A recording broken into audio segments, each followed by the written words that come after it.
திருமணமண்ட உரிமையாளர் சங்கத்தின் தலைவர் திரு வி.டி. சுரேஷ் ஐயா அவர்கள் மனுவினை மாநில தலைவருக்கு அளிக்க இருக்கின்றார்.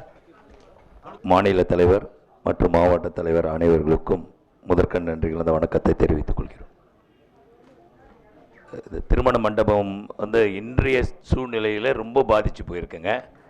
அது முன்னாடி எங்களுடைய மாவட்ட தலைவர்கிட்ட நிறைய முறை சொல்லியிருக்கோம். ஜிஎஸ்டி 18% போட்டாங்க. இப்போது அது வந்து சொல்லுவாங்க திருமணம் பண்ணுறவங்ககிட்டயே கலெக்ட் பண்ணுங்கன்றாங்க. அது வந்து இன்றைக்கி வந்து ரொம்ப சூழ்நிலை ரொம்ப கடினமாக இருக்கிறது. அந்த 18%ன்றது யார் கட்டுறதா இருந்தாலும் அந்த 18% கட்டுறதுன்றது மிகவும் கடினமாக இருக்குது. அதை ஒரு 12%க்கு மாற்றலாம், இல்லைனா அதோட எதாவது கம்மியாக பண்ணுறதுக்கும் வாய்ப்புகள் இருந்தால் கண்டிப்பாக செஞ்சால் நல்லாயிருக்கும். அதே மாதிரி ஈபியில் பார்த்தீங்கன்னா ஃபிக்ஸட் சார்ஜஸ்ன்னு போட்டுறாங்க. அந்த ஃபிக்ஸட் சார்ஜஸில் ஒவ்வொருத்தரும் ஒவ்வொரு திருமண மண்டபத்துக்காரங்களும் ஃபிக்ஸட் சார்ஜஸில் மினிமம் ஒரு அது நம்ம யூஸ் பண்ணுறோமோ பண்ணலையோ அப்போ அங்கே பார்த்தீங்கன்னா 25,000 ரூபாய், 50,000 ருபீஸ் இந்த மாதிரி ஃபிக்ஸட் சார்ஜஸில் நாங்கள் இபி பில் கட்டியிருக்கோம். அதுக்கும் ப்ரூஃப்ஸ்லாம் கூட வச்சுருக்கோம், கையில் கூட வச்சுருக்கோம். அது ஃபிக்ஸட் சார்ஜஸை கொஞ்சம் எடுக்கலாம். அதே மாதிரி ஃப்ரண்ட்டில் பார்த்தீங்கன்னா டெக்கரேஷனுக்குன்னு அதுக்கு ஒரு தனி யூனிட்டை போட்டு அதுக்கு ஒரு அமௌண்ட்டை தனிப்பட்ட முறையில் கலெக்ட் பண்ணுறாங்க. இது இவ்வளோ சொல்கிறதுக்கு காரணம் வந்து பிஃபோர் கொரோனா கூட கொஞ்சம் நல்லா இருந்தது. இந்த ஆஃப்டர் கொரோனா நடந்த பிறகு எங்களுடைய திருமண மண்டபத்தில் பார்த்தீங்கன்னா 20லேருந்து 40 திருமணம் தான் நடக்கிற ஒரு சூழ்நிலை உருவாயிடுச்சு. மொத்த முகூர்த்த நாள்னு எடுத்திங்கனாவே 54, 59 முகூர்த்த நாட்கள் மட்டும்தான் இருந்தது. இப்போது என்ன ஆகிடுச்சு, ஒன்றும் குறைய ஆரம்பிச்சிடுச்சு. இந்த மாதிரி ஒரு ஹால்லேயே கூட இப்போ போகிற போக்கில் கல்யாணத்தை பண்ணிடுறாங்க. எல்லாமே வந்து எவ்வளோக்கு எவ்வளோ அது மினிமைஸ் பண்ணணுமோ எல்லாத்தையுமே மினிமைஸ் பண்ணிட்டாங்க. ஆனால் எங்களை டேக்ஸ் மட்டும் அதிகப்படுத்தின்னு போயிட்டாங்க. இப்போ ஒரு சின்னதாக இப்போ ஒருத்தர் இந்த பாலாஜி இங்கே ஒரு மண்டபத்துக்காரு சத்வாச்சேரியில் தான் இருக்கார். அவருக்கு 64,000 ரூபாய் டேக்ஸ் கட்டிகிட்டு இருந்தாங்க. இப்போ என்ன சார்ஜ் பண்ணியிருக்காங்க, நீங்கள் ஒரு 6 வருஷமாக கட்டலன்னு சொல்லிட்டு 17,86,000 ரூபாய் கட்ட சொல்லி அவருக்கு நோட்டீஸ் இஷ்யூ பண்ணிட்டாங்க. இம்மிடியேட்டாக கட்டுங்க, வித்தின் ஏ வீக்கில் கட்டுங்க, otherwise we will take a severe action அப்படின்றாங்க. இது எப்படி நாங்கள் சொல்கிறதுன்னு தெரியல. பில்டிங் டேக்ஸு ஹெவியாக போயிடுச்சுங்க. அதுவும் இப்போ ஒரு 6% பண்ணிட்டாங்க. அதுவும் என்னவோ சொல்லுவாங்களே, ரைடு வர்ற மாதிரி வர ஆரம்பிச்சிட்டாங்க. அது அல்டாஃப் அவர் ரொம்ப இதுவாக கிளியராக சொன்னார். இப்போல்லாம் வந்து அஃபிஷியல்ஸ்லேருந்து வந்து டேக்ஸ் கேட்குற விதமே வந்து இஸ் டிஃப்ரெண்ட் வே. அதை எப்படி ஹவு டு எக்ஸ்பிரஸ்ன்றதே எங்களுக்கு தெரியல. இப்போ சொத்து வச்சுட்டு இருந்தால் அந்த சொத்தை வச்சு காப்பாற்றுறது வந்து இன்றைக்கி வந்து ரொம்ப ஒரு பெரிய விஷயமா இருக்குது. நான் எங்கள் தலைவர் நம்ம மாவட்ட தலைவர்கிட்ட நிறைய முறை சொல்லியிருக்கேன். ஆனால் எங்கள் மாவட்ட தலைவர் இப்போது பேசும்போது ஒரு வார்த்தை ரொம்ப அழகாக பேசினார். எதை நினச்சாலும் மாநில தலைவர் மனசு வச்சா கண்டிப்பாக முடியும்ன்ட்டு. அதை நான் முழுசாக நம்புகிறேன். மாநில தலைவர் கண்டிப்பாக இந்த திருமண மண்டபம் மற்றும் எங்கள் ஜவுளி வியாபாரிகள் எல்லாத்துலேயுமே கொஞ்சம் கவனம் செலுத்தி எங்களுக்கு ஏதாவது ஒரு நல்ல ஒரு டேக்ஸ் பாயிண்ட் ஆஃப் வியூவில் வந்து எல்லாத்துலேயுமே நல்லது செய்வார்ன்ற நம்பிக்கை எனக்கு இருக்குது. நல்லது, வணக்கம்.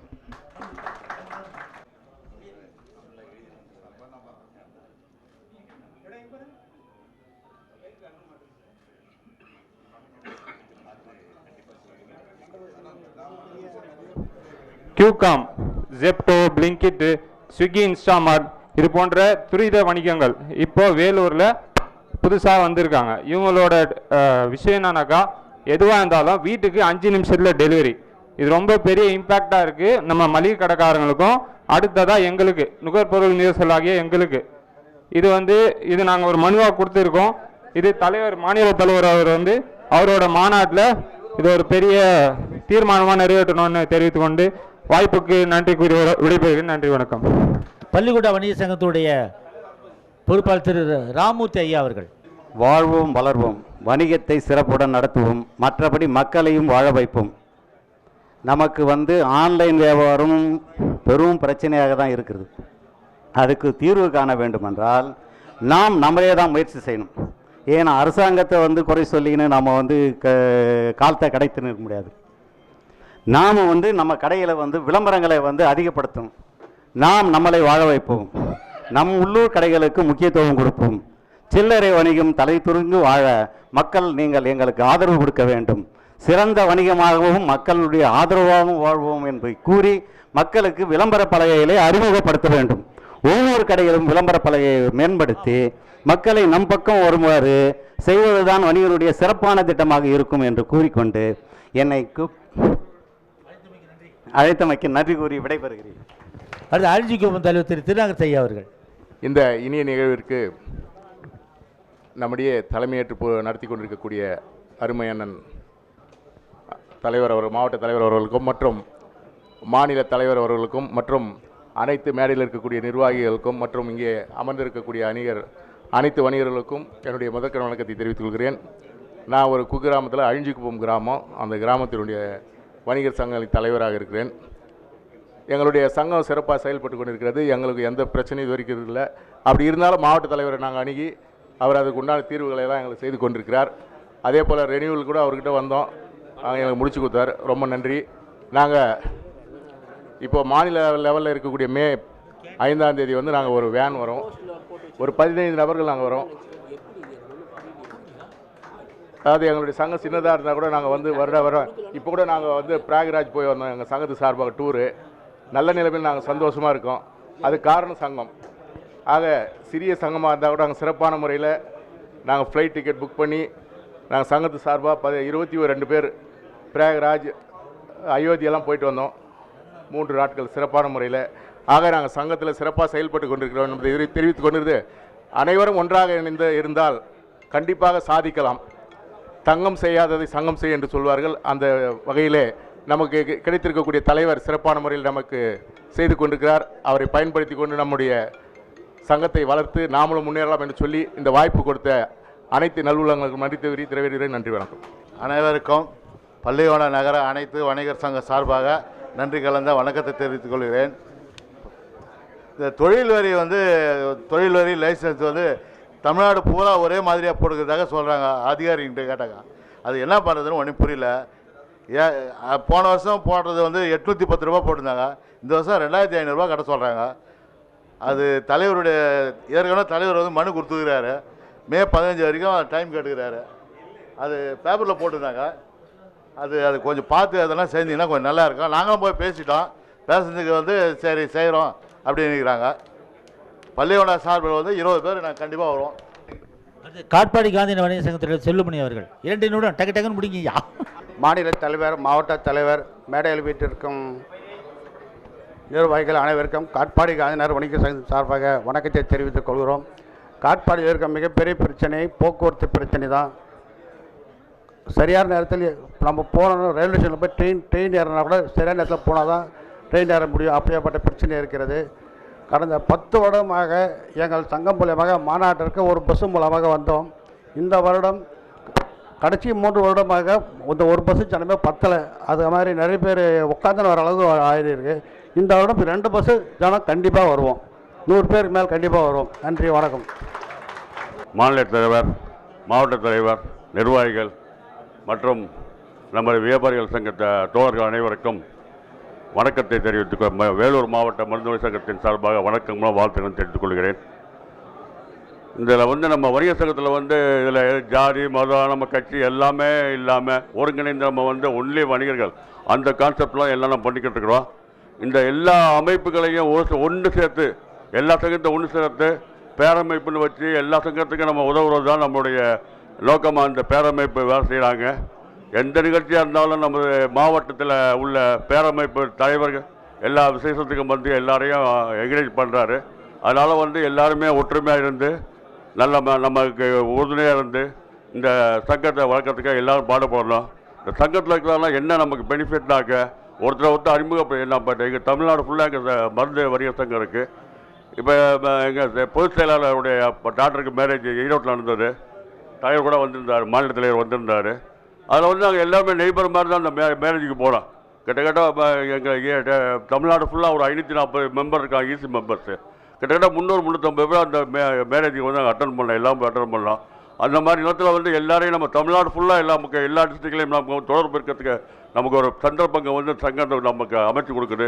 நம்ம எந்த ஊருக்கு போனாலும் ஒரு ஹெல்ப் பண்ணுறதுக்கு நம்ம சங்கத்து மூலமாக எல்லாம் பண்ணுறாங்க. ஃபஸ்ட்டு கொரோனாங்கும் போது நாங்களாம் எங்கள் மருந்து கடை தமிழ்நாடு ஃபுல்லாக வந்து மருந்து கடை ஓப்பன் பண்ணி ரொம்ப நாங்கள் எல்லா மக்களுக்கு சர்வீஸ் பண்ணியிருக்கோம். காலையில் 4 மணி 5 மணிக்கு தொடர்ந்து 1 மணி வரைக்கும் நாங்கள் வந்து அந்த வியாபாரத்தை நாங்கள் வந்து மக்களுக்காக கொரோனா ஃபஸ்ட்டு கொரோனா போது ரொம்ப கஷ்டப்பட்டோம். நாங்கள் எல்லாருமே கஷ்டப்பட்டோம். நிறைய சொந்தங்கள் எங்கள் மருந்து கடைக்காரங்களே ஒரு கிட்டத்தட்ட ஒரு 30-40 பேர் அதில் அந்த கொரோனா இறந்து போய் சர்வீஸ் பண்ணாலும் இறந்து போயிட்டாங்க. ஸோ இந்த மருந்து கடையை வந்து நாங்கள் வந்து எசென்சியலாக முக்கியமாக சர்வீஸாக பண்ணுறோம். அவர் சொன்ன மாதிரி நாங்கள் வந்து திடீர்னு அங்கே கடையெல்லாம் மூட முடியாது. ஆனால் கரெக்டாக ஆர்டர் வாங்கணும், எசென்சியல் அந்த கம்யூனிட்டியில் வர்றதுனால நாங்கள் கடை மூட முடியாது. இருந்தாலும் வந்து நாங்கள் வந்து நிர்வாகிகள் எல்லோரும் வந்து மேக்ஸிமம் ஒரு 10லேருந்து 15 பேர் வந்து நாங்கள் வேலூர் டிஸ்ட்ரிக்ட்லேருந்து நிர்வாகிகள் வந்து கட்டாயம் வந்து சங்கத்தை கலந்துக்கிறோம். தமிழ்நாடு ஃபுல்லாக வந்து எங்கள் பொதுச் செயலாளர் வந்து எல்லாத்துக்கும் வந்து அவங்க எந்த இதாக இருந்தாலும் நம்ம பேரமைப்பின் தலைவர் விக்ரமராஜாவும் செல்வத்தை கூப்பிட்டு தான் அவங்க பேசுகிறாங்க. எங்கள் பொதுச் செயலாளர் வந்து எல்லாத்துக்கும் எல்லா டிஸ்ட்ரிக்ட்லையும் அவங்க அறிவுறுத்துவாங்க. அதனால் எல்லா டிஸ்ட்ரிக்ட்லேருந்து நம்ம மருத்துவர்கள் வந்து வருவாங்க. எங்கள் வேலூர் மாவட்ட சார்பாக கிட்டத்தட்ட ஒரு 10 பேர் 15 பேர் நாங்கள் நிர்வாகிகள் மட்டும் நாங்கள் வந்து இந்த கூட்டத்தில் கலந்து கொண்டு சிறப்பிக்க முடியும் என்று இந்த இடத்தில் தலைவர்கள் உதவி. நன்றி, வணக்கம், வாழ்க வளமுடன். எங்களுடைய கடை அண்ணா கலையரங்கம் ஓரமாக 54 கடைகள் உள்ளது. கிட்டத்தட்ட அந்த இடம் இன்றைய முதலமைச்சர் முன்னாள் சிஎம் துணை சிஎம் இருக்கும்போது எங்களுக்கு அந்த இடத்தை ஒதுக்கி தந்தார்கள். மாநகராட்சியில் மேயர் நம்முடைய கார்த்தி அண்ணன் இருக்கும்போது அந்த இடத்தை எங்களுக்கு ஒதுக்கி தந்தார்கள். அது ஒதுக்கி தந்த இடம் அப்படியே தான் இருக்கிறது, வேறு எந்த முன்னேற்றம் இல்லாமல் இருக்கிறது. நம்மளுடைய மாநில தலைவர் அவர்கள் இதனுடைய முயற்சியில் ஈடுபட்டு எங்களுக்கு அந்த இடத்தை நிரந்தரமாக ஆக்கி தரும்படி மிக தாழ்மையுடன் கேட்டுக்கொண்டு விடைபெறுகிறேன். அன்புக்கும் பண்புக்கும் பாசத்துக்கும் உரிய நம்முடைய மாநில தலைவர் ஐயா விக்ரமராஜா அவர்களே, சுறுசுறுப்பாக செயல்படும் நம்முடைய தலைவர் அன்பு மரியாதைக்குரிய ஞானவேல் தலைவர் அவர்களே, மற்றும் அனைத்து சங்கத்தின் சப்போர்ட்டாளர்களே, எல்லோருக்கும் முதல்கண் வணக்கம். ஐயா, இப்பொழுது வந்து அதிகாரிகளாக இல்லை, இதுதான் பெரிய ஒரு கொடுமை. என்ன வந்து பார்த்தாலும் துஷ்பிரயோகமாக பேசுகிறாங்க. நம்ம வியாபாரி ₹1 பொருள் வாங்க வரவனு கூட மரியாதையாகவும் பண்பாடோடவும் கூப்பிடுறோம். ஆனால் இன்றைக்கி வர ரொம்ப வெறித்தனமாக கோபம் வருது. அந்த மாதிரி துஷ்பிரயோகமாக பேசுகிறானுங்க. இவங்களுக்கு ஒரு நம்மளுடைய தமிழ்நாடு வணிக சங்கம் இவங்களுக்கெல்லாம் ஒரு மரியாதை கற்றுக் கொடுக்கணும். வியாபாரியை கூப்பிட்டு பேசுகிறாங்களே தவிர அதிகாரிங்க எப்படி நடக்கணும்னு சொல்லி கொடுக்கல. அந்த நிலப்பாடு இன்றைக்கி மாறிக்கிட்டே இருக்குது. இது எல்லாம் முற்றிலும் மாறணும். எங்களுடைய வேலூர் மொத்த ஜவுளி வியாபாரிகள் சங்கத்தினுடைய சார்பாக பிஎஸ்எஸ் கோயில் தேரிலிருந்து 21 நம்பர் கண்டிப்பாக வருவார்கள், அதுவும் இளம் சிங்கங்கள் வருவார்கள் என்று கூறி விடைபெறுகிறேன். நன்றி, வணக்கம்.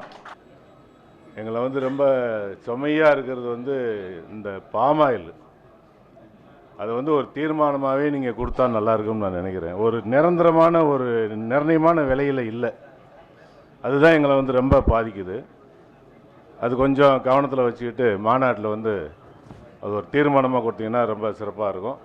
அது வந்து சின்ன தொழில் அது ரொம்ப நசுக்கப்படுறது. அதாவது குறிப்பாக பார்த்தீங்கன்னா நிறையமாக இருந்துச்சு, ஒரு 1500 இருந்துச்சு, இப்போ 2500 போகும்போது 1000 கையை விட்டு போகுது. அனாமத்தா ஒரு சின்ன வியாபாரி ஒரு டின்னு வாங்கும்போது 1000 வினாவில் செலவு பண்ணுறாங்க. அதுக்குண்டான லாபத்தை எடுக்க முடியலை. அதுதான் எங்களை வந்து ரொம்ப கஷ்டப்படுத்துது. அது வந்து நீங்கள் கொஞ்சம் கவனத்தில் வச்சு ஒரு தீர்மானமாக கொடுங்க. நிச்சயமாக எல்லா மாநாட்டிலையும் எங்கள் சார்பில் கலந்துருப்போம், ஐயாவுக்கு தெரியும். இந்த மாநாட்டிலையும் எங்களால் மேக்சிமம் எவ்வளோ முடியுமோ அவ்வளோ மக்களை கூட்டு வந்து கலந்துக்குவேன். இந்த பொதுக்குழு கூட்டத்தினுடைய நோக்கமே என்னவென்று சொன்னால், இன்றைக்கு இந்தியா முழுவதற்கும் மட்டுமல்லாமல் தமிழ்நாட்டிலும் மட்டுமல்லாமல் ஒட்டுமொத்த வணிகர்களுடைய வாழ்க்கையே இன்றைக்கு கேள்விக்குறியாகி கொண்டிருக்கக்கூடிய ஒரு மோசமான சூழல் இன்றைக்கு ஒன்றிய அரசாங்கத்தினாலும் மாநில அரசாங்கங்களாலும் பல்வேறு வகையில் வணிகர்களை கசக்கி பிழியக்கூடிய வகையில் இன்றைக்கு பல்வேறு வழியினங்களை இன்றைக்கு விதித்து கொண்டிருக்கிறார்கள் என்பது ஒட்டுமொத்த இங்கே வணிகர்கள் வந்திருக்கக்கூடிய உங்கள் அனைவருக்குமே தெரியும். ஜிஎஸ்டி என்ற பெயரால் இன்றைக்கு போட்டிருக்கக்கூடிய அனைத்து வரிகளும் சாதாரண எந்த வணிகர்களும் சரி அல்லது மதிதர வணிகர்களும் சரி எந்த நிலையிலுமே அமுல்படுத்த முடியாத ஒரு மோசமான சூழல் இன்றைக்கு அந்த ஜிஎஸ்டி என்ற பெயரால் இன்றைக்கு நடைமுறைப்படுத்தப்பட்டு வருகிறது. நம்முடைய ஒட்டுமொத்த தமிழ்நாடு வணிக சங்க பேரமைப்பினுடைய நம்முடைய தலைவர் விக்ரமராஜா அவர்கள் தலைமையில் பிரதி தினமும் அன்றாடம் அதிகாரிகளை பார்ப்பதும் அமைச்சர்களை பார்ப்பதும் தொடர்ச்சியாக இன்றைக்கு இந்த ஜிஎஸ்டி வரியை பற்றியெல்லாம் இன்றைக்கு தொடர்ச்சியாக பேசி தான் ஓரளவுக்காவது இன்றைக்கு நாம் இன்றைக்கு மூச்சு விடக்கூட அளவில் இருக்கிறோம் என்று சொன்னால் நம்முடைய இந்த தமிழ்நாடு வணிக சங்க பேரமைப்பினுடைய முயற்சியினால்தான். இந்த அமைப்பை மேலும் வலிமை மிக்கதாக, இந்த அமைப்பை மேலும் எல்லா பகுதியிலும் இருக்கக்கூடிய வகையில் இந்த அமைப்பை உருவாக்க வேண்டும். அந்த வகையிலே தான் வருகின்ற மே 5 42 வணிகர் அதிகார பிரகடன மாநாடாக இன்றைக்கு நம்முடைய மதுராந்தகத்திலே, சென்னை அடுத்த மதுராந்தகத்திலே நடக்க இருக்கிறது. ஆகவே அந்த மாநாட்டிலே பல்வேறு அமைச்சர் பெருமக்களும் பல்வேறு கட்சி தலைவர்களும் இதில் கலந்து கொள்ள இருக்கிறார்கள். அந்த வகையில் அந்த மாநாடை சிறப்பாக வெற்றிகரமாக நடத்தி நம்முடைய அந்த பல்வேறு கோரிக்கைகள், இன்றைக்கு தீர்க்கப்படாத பல்வேறு கோரிக்கைகள் எல்லாம் இன்றைக்கு இருக்கிறது. சமீபத்திலே கூட நம்முடைய ஒன்றிய அரசு எல்லா வகையிலையுமே ஜிஎஸ்டி வரி விதிக்காத இனமே இல்லை என்று இருந்தாலும் கூட சமீபத்திலே, அதாவது ஆன்மீகவாதிகள் கோயில்களுக்கு செல்கிறார்கள் என்று சொன்னால் அந்த கோயில்களிலே கூட இன்றைக்கு வருமான வரி என்ற முறையிலே 18% ஜிஎஸ்டியை இன்றைக்கு ஒன்றிய அரசு விதித்திருக்கிறது. அதாவது கோயில்களிலே வரக்கூடிய வருமானம், கோயில்களிலே விற்கக்கூடிய இந்த தின்பண்டங்கள், அதற்கெல்லாம் சேர்த்து இன்றைக்கு 18% வரியை இன்றைக்கு ஜிஎஸ்டியாக விதித்திருக்கிறார்கள்.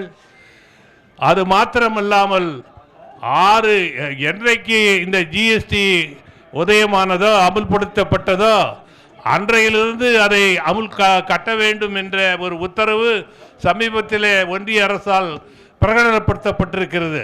ஆகவே இது போன்ற பல்வேறு விஷயங்கள் இன்றைக்கு நம்மை ஆட்டி படைக்கக்கூடிய வகையில் இருக்கிறது. ஆகவே இதற்கெல்லாம் தீர்வு காண வேண்டும் என்று சொன்னால் நம்முடைய வணிகர் சங்க பேரமைப்பை மேலும் வலிமை மிக்கதாக அதை உருவாக்க வேண்டும். ஆகவே அந்த வகையிலே தான் அந்த மதுராந்தகத்தில் நடைபெற இருக்கக்கூடிய அந்த நம்முடைய மாநாட்டில் பல்வேறு தீர்மானங்களை ஏற்றி பல்வேறு விதமான போராட்டங்களையும் நாம் நடத்தி இருக்கிறோம். அந்த வகையிலே நீங்கள் அனைவரும் இந்த தமிழ்நாடு வணிக சங்க பேரமைப்பை வலிமை மிக்கதாக உருவாக்க வேண்டும் என்று கேட்டுக்கொள்வதோடு, சாதாரணமான எளிவனான என்னை தமிழ்நாடு வணிக சங்க பேரமைப்பினுடைய இந்த 41வது மாநில மாநாடு மதுரையில் நடைபெற்றது. அந்த மாநாட்டிலே எளியவனான எனக்கு வஉசி வணிக செம்மல் விருதை வழங்கி அழகு பார்த்தது என்று சொன்னால் அது இந்த தமிழ்நாடு வணிக சங்க பேரமைப்பு தான். ஆகவே தமிழ்நாடு வணிக சங்க பேரமைப்பில் அங்கமாக இருக்கக்கூடிய ஒவ்வொருவரும் எங்களை போன்று நீங்கள் உழைக்க வேண்டும், இந்த வணிகர் சங்கத்தை வலிமை மிக்கதாக ஆக்க வேண்டும். அந்த வகையில் உங்களை நீங்கள் பாதுகாத்து கொள்வதோடு உங்களை ஒட்டி இருக்கக்கூடிய அனைத்து பகுதி வணிகர்களும் பொதுமக்களும் வாழ்க்கை வளம் பெற வேண்டும் என்று சொன்னால் இந்த நம்முடைய வணிகர் சங்க பேரமைப்பை மேலும் வளர்க்க வேண்டும் என்று கேட்டுக்கொண்டு, நடைபெற இருக்கக்கூடிய அந்த 42வது மாநாட்டிலே குடியாத்தம் பகுதியிலே இருந்து எப்பொழுதும் போல 5 வண்டி வாகனங்களிலே நாங்கள் கலந்து கொள்வோம் என்று கேட்டு என்னுடைய இந்த சிற்றுரையை முடிக்கிறேன். நன்றி, வணக்கம். அடுத்த ஒடுகுத்தூர் வணிக சங்கத்தினுடைய பொருளாளர் ரமேஷ் ஐயா அவர்கள். மாநில தலைமைக்கும் மாவட்ட தலைமைக்கும் எனது கனிவான வணக்கம். எங்களது ஒரே குறை, இந்த வாரிய உறுப்பினர் அட்டையை மட்டும் வாங்கி தரணும்னு கேட்டுக்கிறோம். மற்றபடிக்கு எங்கள் வணிகர் சங்கம் சார்பாக எப்பவும் ஒரு பஸ் வரும், அந்த பஸ் கண்டிப்பாக இந்த முறையும் கலந்துக்கணும் தெரிவிச்சுக்கிறோம். நன்றி, வணக்கம்.